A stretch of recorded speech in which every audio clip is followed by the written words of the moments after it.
को लाउनुहुन्छ? म एक्लै हो, कोही छैन।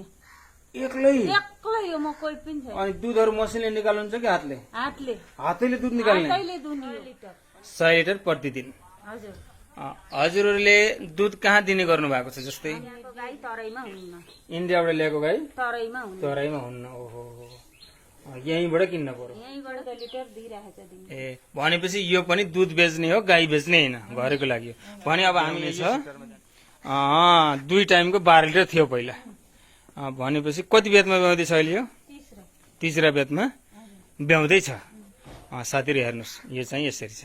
भने अब हामी लास्ट यो गाईको सोध्नेछौँ। यो गाई कुन जातको दिदी? यो पनि जर्सी हो। ल हेर्नु साथीहरू, जर्सी गाई।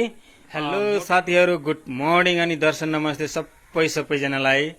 साथीहरू, आज म रूपन्देही जिल्लाको सियारी गाउँपालिकाको वडा नम्बर 5 छपियामा आएको छु। यहाँ बसेर एकजना महिला किसानले खास गरी उन्नत जातको गाई पालेर महिनामा राम्रो आमदानी गर्नुभएको छ। हजारौं लाखौंको दुध बेचिरहनु भएको छ। यो भिडियोमा साथीहरू खास गरी मैले नेपालको तराई क्षेत्रमा खास गरी उन्नत जातको गाई जर्सी र हलिस्टिन गाईहरू पाल्दा ध्यान दिनुपर्ने कुराहरू के हुन् र यो गाईहरू पालिरहँदा के कस्तो आमदानी छ, के कस्तो खर्च छ र यो गाई पालिरहँदा यिनीहरूमा रोग बिमारीहरू के कस्तो लाग्दछ र धेरै अन्य कुराहरू जर्सी र हलिस्टिन गाईबारे यहाँको सञ्चालक ज्यूसँग मैले धेरै कुराहरू यो भिडियोमा अपडेट गर्नेछु। जति पनि साथीहरू हाम्रो च्यानलमा नयाँ हुनुहुन्छ, हाम्रो च्यानललाई सब्स्क्राइब गरिदिनु होला र यो भिडियोलाई अन्तिमसम्म हेरेर धेरैभन्दा धेरै जानकारी लिनुहोला। अब भने क्यामेरा यो फार्मको सञ्चालक ज्यूसँग म जोडेर धेरै कुरा यो भिडियोमा अपडेट गर्नेछु। साथीहरू, यतिखेर यो फार्मको सञ्चालिका ज्यू हुनुहुन्छ। सिस्टरजी नमस्ते, हजुरलाई स्वागत छ। यहाँ बसेर हजुरले कति वर्षदेखि गाई पाल्दै हुनुहुन्छ? 9 वर्ष भयो। अलि टाठो बोलिदिनु होला। 9 वर्षदेखि यहाँ बसेर गाई पाल्दै हुनुहुन्छ। अहिले हजुरसँग कुन कुन जातको गाईहरू छ यहाँ? होलिस्टन, जर्सी। हजुर, अरू छैन? होलिस्टन र जर्सी छन्। 9 वर्षदेखि गाई पालिरहँदा जस्तै यो जर्सी गाईहरू सुरुमा हजुरले कहाँबाट ल्याउनु भयो? जर्सी गाई र हलिस्टिन गाई कहाँबाट ल्याउनु भयो? मैले वहाँ शङ्करनगरबाट 2टा ल्याएको। हजुर। त्यही 2टा गाईबाट यहाँ बाछीहरू हजुर जन्मे, त्यही हुर्काएर गोठ भरे। ए, अहिले गोठ भरि भराउ छ। अहिले हजुरसँग सबै गरेर कतिवटा छन् गाई अनि सबै गरेर? अहिले टोटल 12वटा। 12वटा छन्। यसमा 12वटामा दुध दिने कति छन् र अनि बच्चा दिने ब्याउने कति छन्, यो बारे भनिदिनुहोस् न। अनि सानो बाछीहरू कति छन्? साना बाछीहरू 2टा छन्। हजुर। दुध दिने अहिले 3टा छन्, ब्याउने 6वटा छन्। ब्याउने 6वटा छन्। भनेपछि अहिले हामी अहिले करिब 2083 वैशाखको महिनामा अन्तिमतिर भिडियो बनाउँदैछौँ। यो यस्तो गर्मीको सिजनमा अहिले दिनमा कति लिटर दुध बेचिरहनु भएको छ? अहिले दिनमा 30 लिटर बेचेछु। हजुर। अब यो ब्याएपछि हुन्छ मेरो। अझै 6वटा ब्याइसकेपछि लगभग कति जति बेच्ने अन्दाज गेस गर्नु भएको छ अहिले? 100 लिटर। 100 लिटर प्रतिदिन। हजुर। हजुरहरूले दुध कहाँ दिने गर्नु भएको छ? जस्तै डेरीमा? निष्ठा डेरीमा। यहाँनिर दुधको रेटहरू राम्रै पाउनुहुन्छ? राम्रै छ, 70 रुपियाँ लिटर। 70 रुपियाँ हजुरहरूले पाउनुहुन्छ। भने जस्तै उन्नत जातको जर्सी र हलिस्टिन गाईहरू पालिरहनु भएको छ। जस्तो जो हलिस्टिन गाई र जर्सी गाई यो तराईमा गर्मी मौसममा तपाईँले गरिरहनु भएको छ। यो गाई हावापानीको हिसाबले जस्तै पहाडतिर गऱ्यो भने हुन्छ कि नै? पहाडतिर तराईको गाई त पहाडतिर हुन्छ, मजाले हुन्छ। यिनीहरूको लागि दाना पानी घाँसहरू हजुरले बिहानदेखि साँझसम्म के दिनुहुन्छ? जस्तै बिहानदेखि के दिनुहुन्छ साँझसम्म? बिहान 4 बजे उठेर दाना खिलाउने। हजुर। यिनलाई अनि भुस र पराल छाँटी काटेर हजुर हाल्ने। हजुर। घाँस छाँटी काटेर हाल्ने।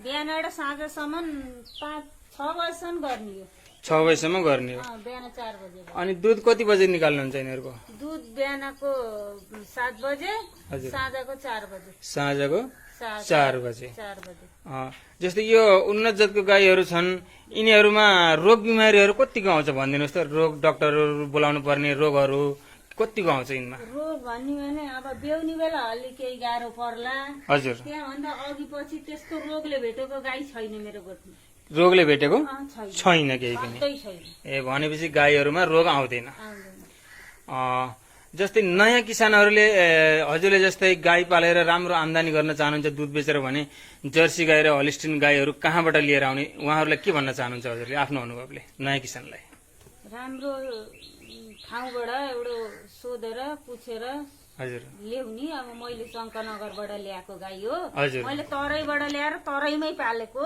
हजुर अब त्यहाँबाट उता इन्डियातिर ल्याएको गाई तराईमा हुन्न इन्डियाबाट ल्याएको गाई तराईमा हुन्न तराईमा हुन्न ओहो यहीँबाट किन्न पर्यो यहीँबाट किन्न पर्यो यहाँको गाई ए भनेपछि हजुरको फार्मको हामीलाई जरा हल्का टुर गराइदिनुहोस् हामीलाई देखाइदिनुहोस् न हजुरको फार्ममा मलाई सबै हाम्रो भ्युअर्सहरूलाई हजुरको फार्ममा भएको गाईहरू देखाइदिनुहोस् न जस्तै यताबाट आउनुहोस् यता हो मैले देखिरहेको छु साथीहरू यहाँनिर मैले फार्मको सबै हेर्नेछौँ सबै मैले तपाईँलाई देखाउने छु कस्तो कस्तो गाईहरू पाल्नुपर्छ यो गाई भनिदिनुहोस् यो कुन जातको यसको नाम के हो जर्सी हो जर्सी हो अहिले यो ब्याउने छ कि ब्याउनी छ अब 2 महिनामा ब्याउँछ जर्सी हो ब्याउने छ हजुर 2 महिनामा ब्याउँछ साथीहरू यो चाहिँ जर्सी गाई हो ब्याउने छ 2 महिनामा ब्याउँछ भने यो गाई चाहिँ यो पनि जर्सी यो पनि जर्सी हो यो ब्याउने दुध दिने हो कि ब्याउने छ ब्याउनी छ 4 महिना भयो यो पनि ब्याउने छ अब कति महिनामा ब्याउँछ अब यो 6-7 महिना भएर ब्याउँछ 6-7 महिनामा ब्याउँछ ब्याएपछि दुध घरेको लागि राख्ने हो बेच्ने होइन होइन बेच्ने पनि हो बेच्ने कुन चाहिँ भनिदिनु न बेच्ने भयो भने दुध बेच्ने यसको पनि दुध धेरै दिने ए हे यिनीहरूको दुध बेच्ने हो तर गाई बेच्ने होइन ए हे ल यो पनि छ भने यो गाई भनिदिनुहोस् यो कुन जातको यो पनि जर्सी हो यो पनि जर्सी हो यसले दुध दिन्छ कि ब्याउने हो ब्याउने हो यो पनि ब्याउनी हो यो अब 3 महिनामा ब्याउँछ साथीहरू यो पनि 3 महिनामा ब्याउने भन्नुभएको छ तपाईँले त एकदम च्याट्टा मोटा मोटा सर्लक्क परेका गाईहरू पाल्नु भएको रहेछ एकदम हेर्दा पनि कस्ता रहर लाग्दा साथीहरू हेर्नु त यसरी त 3वटा गाई 3वटै गाई ब्याउने छन् भने यो बच्चा चाहिँ कुनको हो यहाँ बच्चा देखिरहेछु यो बच्चा हजुर ए उहाँको गाईको भने हामी अब यो सेक्टरमा जानेछौँ यो गाईको बारेमा भनिदिनुहोस् न यो कुन गाई हो यो नि जर्सी हो यसको मैले थन बहुत ठुलो देखेको छु यो यसले अहिले दुधारू हो यो दुधालु हो बिहा भने तपाईँको दिनमा 18 लिटर पुऱ्याउँछ बिहान साँझ गरेर 18 मतलब एक टाइममा 9 लिटर अँ एक टाइममा यसले 9 लिटर दिन्छ अहिले यो के छ अहिले दुध दिन्छ कि ब्याउने छ अहिले ब्याउने पनि छ दुध पनि दिइरहेछ ओहो हो ब्याउने पनि छ साथीहरू यो चाहिँ दुध पनि दिइराखेछ कति महिनापछि यसको बच्चा छ अब यसको बच्चा अहिले 4-5 महिना लाग्यो एहे यो पनि ब्याइसकेपछि घरेको लागि राख्ने हो बेच्ने होइन गाई बेच्ने होइन दुध बेच्ने हो दुध मात्र हुन्छ अब हामी साथीहरू यो सेक्टरमा यतातिर हेर्नेछौँ यो गाईको नाम भनिदिनुहोस् यो गाई यसैको बच्चा हो हजुर यो पनि ब्याउने छ अब 1 महिना पछि ब्याउँछ जेठमा हजुर जेठमा ब्याउँछ कति बेतमा ब्याउँदैछ यो अहिले यो अहिले 3 बेत तेस्रो बेतमा ब्याउँदैछ यो ब्याइसकेपछि यसले दुध कति दिन्छ यसले लगभग यसले 13 लिटर दिनको 13 लिटर दिनको एक टाइमको 7 लिटर ए भनेपछि साथीहरू यो गाई यसरी छ भने यो गाईको नाम भनिदिनुहोस् अब लास्ट यतापट्टिको यो के हो यसको नाम हलिस्टिन ओए होए होए साथीहरू हलिस्टिन गाई मैले दुब्लेदेखि किन सिस्टरजी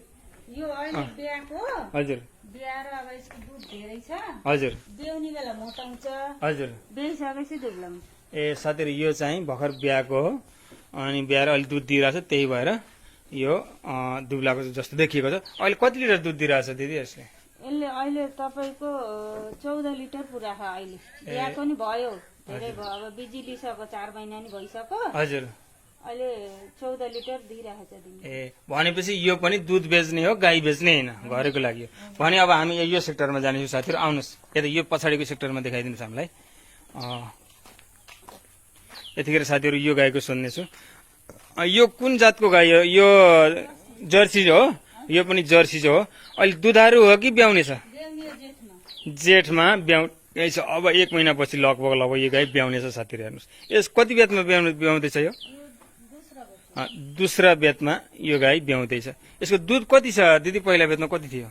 पहिला बेतमा यसको 15 लिटर थियो। 2 टाइमको 15 लिटर। 2 टाइमको 15। पहिला बेतमा 2 टाइमको 15 लिटर थियो। अब पनि लगभग 15-16 लिटर आशा छ। ल भने अब यो गाईको बारेमा भनिदिनुहोस्। यो कुन जातको? यो जर्सी नै हो। जर्सी गाई साथीहरू है त, यो जर्सी गाई। हजुर यो तीसरा बेच्यो। अब 12 लिटर दुध हो। हजुर अहिले फेरि ब्याउनी छ जेठ असारमा। हजुर असारको लागि हो यो। ए असारमा ब्याउने छ। 2 टाइमको 12 लिटर थियो पहिला। भनेपछि कति बेतमा ब्याउँदैछ अहिले यो? तीसरा बेतमा ब्याउँदैछ। साथीहरू हेर्नुहोस्, यो चाहिँ यसरी छ। भने अब हामी लास्ट यो गाईको सोध्नेछौँ। यो गाई कुन जातको दिदी? यो जर्सी हो। यो पनि जर्सी हो। ल हेर्नु साथीहरू, जर्सी गाई मोटो मोटो रहेछ, शरीर पनि ठुलो टन्न, थन पनि राम्रो। अहिले दुध दिइरहेछ। दुध देखा 19 लिटर छ यसको। 2 टाइमको 19 लिटर दुध छ। 2 टाइमको है। भने यो अब दुध दिइरहेछ भनेपछि यो भर्खर ब्याएको होला। 2 महिना भयो ब्याएको। 2 महिना भइसकेको छ यो ब्याएको।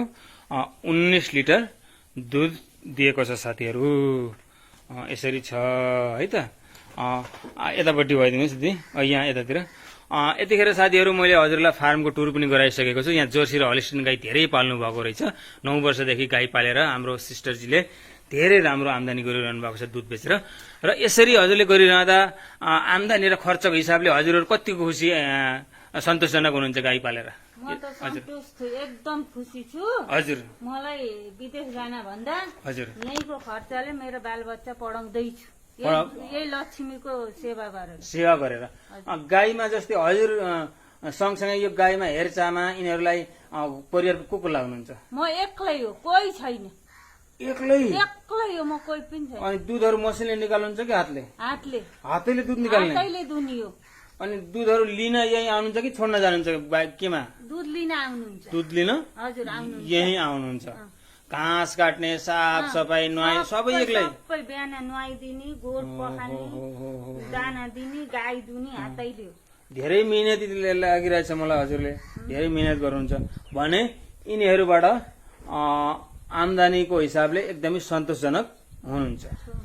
जस्तै हजुरले 9 वर्षदेखि गाई पालेर यसरी सर र साथीहरू यसरी ल्याएर तपाईँले देख्दै हुनुहुन्छ। यसरी यता पनि छन्।